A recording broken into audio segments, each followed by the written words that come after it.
تو بعض خوش نصیب جب قرآن پڑھتے ہیں تو اللہ بھی ان کا سننا پسند فرماتے ہیں. اللہ سنتے ہیں، کتنا پسند آتا ہے اللہ کو. قرآن سنو، اللہ کا کلام ہے. یہ حقیقت میں اللہ سے کلام ہے، اللہ سے باتیں ہیں. اللہ سے باتیں، پتہ نہیں کس کس سے باتیں کرتا ہے یہ آج کا مسلمان. لیکن اگر آج اس کے پاس فرصت نہیں ہے تو اپنے محبوب حقیقی سے بات کرنے کی فرصت نہیں ہے. اس محسن سے، اس کریم سے، اس داتا سے، اس مہربان سے، اس سے بات کرنے کے لیے اس کے پاس وقت نہیں ہے. تو اللہ کا کلام، اللہ سے کلام کا مقام ہے. اللہ سے باتیں ہیں مزے لے لے کر، اللہ کی عظمت کے ساتھ، اللہ کی محبت کے ساتھ، ادب کے ساتھ، احترام کے ساتھ. قرآن کی تلاوت اللہ سے کلام کی طرح ہے. اور جہاں میرے عزیزو قرآن کا تلاوت کرنا بڑی سعادت کی بات ہے، وہاں عظمت، محبت، ادب کے ساتھ قرآن کو سننا بھی بڑی سعادت کی بات ہے. جہاں قرآن کی تلاوت بڑی عظمت کی چیز ہے، بڑی سعادت کی چیز ہے، وہاں قرآن کو عظمت کے ساتھ، ادب کے ساتھ، احترام کے ساتھ سننا بھی بڑی سعادت کی بات ہے. تو رمضان کا موسم قرآن کا موسم ہے. قرآن اور رمضان ساتھ ساتھ چلتے ہیں.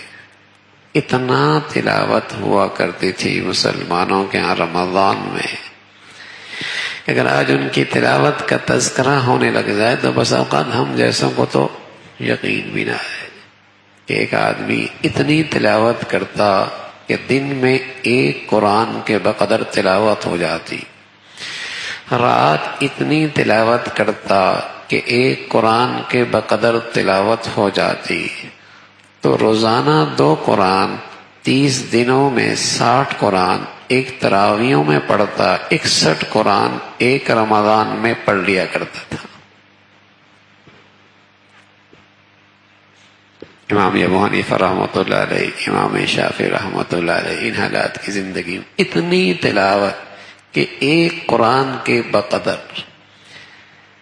مثلا ایک آدمی نے ایک تلاوت رات کو قرآن تراویح میں پڑھنا ہے تو اس کو اتنی بار پڑھتا کہ ایک قرآن کے بقدر تلاوت ہو جاتی.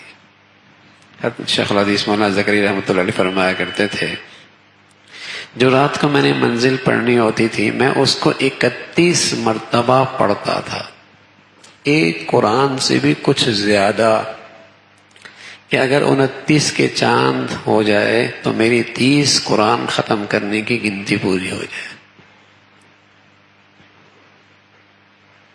اتنی کثرت سے قرآن کی تلاوت.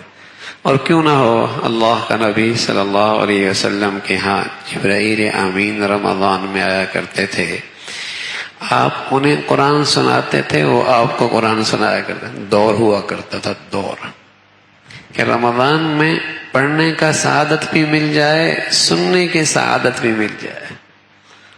پڑھنے کی سعادت بھی ملے، سننے کی سعادت بھی ملے. تو رمضان ایسا ہی ہے، خود بھی کئی قرآن ختم کیے، اور جب تراویحوں کا موقع آیا، سننے کا موقع آیا، ادب کے ساتھ، عظمت کے ساتھ اللہ کا کلام سن رہا. آدمی کے لیے سننا بوجھل اس وقت ہوتا ہے جب قرآن کی عظمت، ادب، اس کا استحضار نہیں ہوتا. پھر تو اس کا جی چاہتا ہے بس کچھ اس طرح ہو جائے کہ کچھ سمجھ میں نہ آئے اور ختم ہو جائے. پھر تو کچھ اس طرح ہو جائے کہ کچھ اتنا تیز پڑے کہ کچھ سمجھ میں نہ آئے اور ختم ہو جائے. جہاں کچھ 5، 10، 15 منٹ تاخیر ہو جائے، یہ بہت آہستہ پڑھتا ہے. وہاں جائیں گے جہاں بہت جلدی پڑھتا ہے، بہت جلدی پڑھا، ہاں یہ بہت جلدی پڑھتا ہے.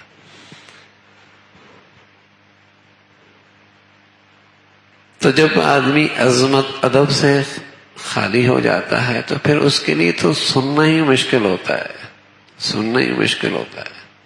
اللہ کا نبی صلی اللہ علیہ وسلم کے بارے میں آتا ہے، یتورمت قدما، پاؤں پہ ورم آ جایا کرتے تھے، اتنا طویل قیام کرتے تھے پاؤں پہ ورم آ جاتے تھے.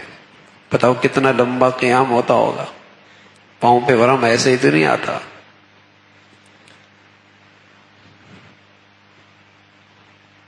عظمت، ادب، اللہ ہمیں اس کا کچھ حصہ نصیب فرما دے. ہاں پھر تو آدمی سوچتا ہے وہاں چھوڑ جاؤ، مزے مزے سے قرآن پڑھو.